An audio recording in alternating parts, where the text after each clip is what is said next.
Boa noite, estamos aqui de novo, mais uma terça-feira. Este é o programa do canal do Ministério Justiça e Poder.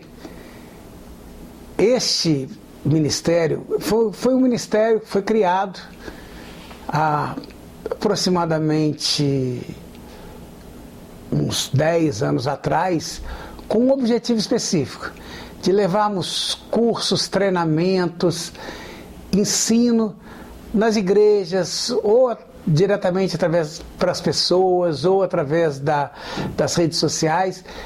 E estamos aqui nesse canal com esse intuito de ensinarmos a você. Se você e a sua igreja quiserem aprender um pouco mais, quiserem conhecer os nossos cursos que nós oferecemos gratuitamente na sua igreja, acesse o nosso site que aparece aí no seu vídeo e entre lá, você vai ver diversos cursos, diversos estudos que estão lá.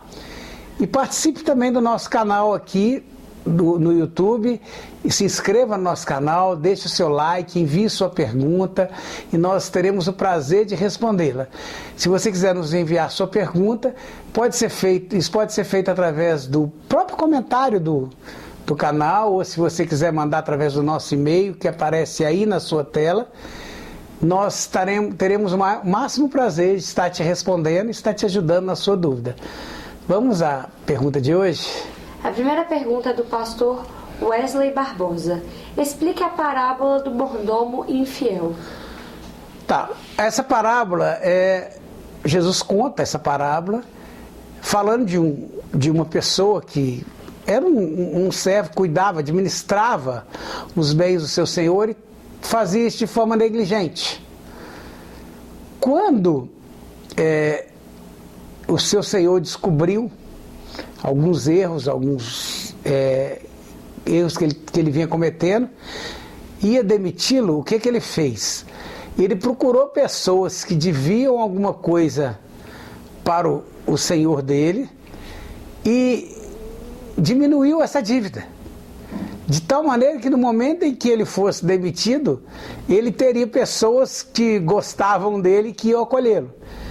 E é interessante que ele é elogiado por isso, pela sua diligência. Aí fica a pergunta, então a Bíblia está ensinando os cristãos a fazerem isso, né? A gente deve entender que uma parábola é uma figura que tem um ensino nela, né? A gente não vai entender sempre que, por exemplo, que toda parábola, por exemplo, Deus seria um personagem da parábola. Porque, por exemplo, a parábola do juiz iníquo, que ensina as pessoas a orarem mais, a perseverarem na oração. Eu vou dizer que Deus é um juiz iníquo? Não. Ali o ensino é sobre perseverança de oração. No caso dessa parábola do mordomo infiel, o ensino aqui é a diligência do crente. Porque se nós vemos pessoas, às vezes, de outras religiões que não seja o cristianismo, e que muitas vezes estão muito mais disponíveis para fazer algo na obra dessa religião. Nós encontramos, às vezes, essas pessoas, por exemplo, debaixo de um sol quente, num domingo, fazendo a obra da sua religião, e muitas vezes os cristãos não têm essa mesma disposição. Então o que Jesus está ensinando aí é que muitas vezes os filhos das trevas são mais diligentes na sua obra do que os filhos da luz. Então a ideia aqui é nos chamar à diligência e não nos conclamarmos a sermos mordomos infiéis. Então a gente precisa entender realmente qual que é o sentido da parábola, o que Jesus está ensinando ali.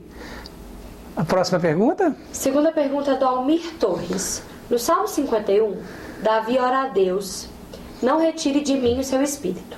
Como e em que situações o Espírito Santo pode ser retirado de um homem? Tá, essa é uma pergunta bastante interessante, né? Até polêmica.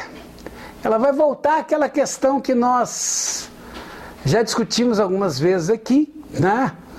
Das linhas teológicas que vão falar de perder ou não a salvação, né? Salvação ser ou não um processo, uma vez salvos, sempre salvos. Né? Se nós imaginarmos, por exemplo, uma vez salvo, sempre salvo, aquele que recebeu, que se tornou templo do Espírito Santo de Deus, essa pessoa, então o Espírito Santo jamais seria retirado. Uma vez dado, o Espírito Santo jamais seria retirado. E aí nós voltamos nessa oração de Davi. Está lá no Salmo 51, não retires de mim o seu Espírito. O que leva a entender que é possível a retirada do Espírito. A pergunta então é, em qual situação isso vai acontecer? A Bíblia nos apresenta 3 situações específicas. Uma delas, o próprio Jesus, quando ele fala do pecado da blasfêmia contra o Espírito Santo. Ou seja, pessoas que blasfemaram contra o Espírito Santo. E que esse pecado não tem perdão. Então, se nós imaginarmos um cristão, ou seja, alguém que tenha recebido o Espírito Santo de Deus e blasfemou contra o Espírito Santo, o Espírito seria retirado dele. Mas alguém pode entender assim, mas essa passagem não está dizendo que quem blasfema contra o Espírito Santo era um cristão. Poderia não ser um cristão, blasfemou contra o Espírito Santo, o Espírito não seria retirado dele, jamais seria dado a ele. O segundo caso, nós vamos ver lá em Hebreus 6, que é o que fala da apostasia. Ou seja, aquela pessoa que era um cristão, convertido, conheceu o dom do Espírito Santo e resolveu abrir mão, apostatou da fé. Então, neste caso, o Espírito Santo é retirado. Porque a Bíblia fala que para essa pessoa nem adianta pregar de novo, que ela não poderia se converter de novo, porque senão Jesus teria que ser crucificado mais uma vez. E a terceira questão, ela vai aparecer na primeira carta de João, lá pelo capítulo 5, que João fala assim, para que nós oremos pelas pessoas que cometem pecados, desde que esse pecado não seja para a morte. Que o pecado que é para a morte, para esses João diz que a gente nem deveria orar. João não deixa claro ali qual que seria esse pecado para a morte que ele estaria dizendo. Talvez o mesmo que Jesus tinha falado da blasfêmia contra o Espírito Santo, o mesmo que o autor de Hebreus falou da apostasia, ou talvez dentro de um contexto da carta de João, das pessoas que estavam negando que Jesus tenha se encarnado, que Jesus veio em carne. Então, se essa pessoa, e muitas dessas pessoas eram pessoas que estavam dentro da igreja, mas saíram de nós porque não eram de nós, se essa pessoa em algum momento teve o Espírito Santo foi retirado dela. Então, o caso mais claro de retirada do Espírito Santo seria aquele caso de Hebreus, que ali claramente era um cristão, um convertido, que se apostatou. Os outros 2 casos nós podemos entender que poderia ocorrer com um cristão ou com um não cristão. Ou seja, alguém que tem o Espírito Santo e o Espírito Santo é retirado, ou alguém que nunca teve e jamais vai ter o Espírito Santo na vida dela. Boa noite, te agradecemos por você ter participado, estar aqui nos ouvindo e te aguardamos de novo na próxima terça-feira.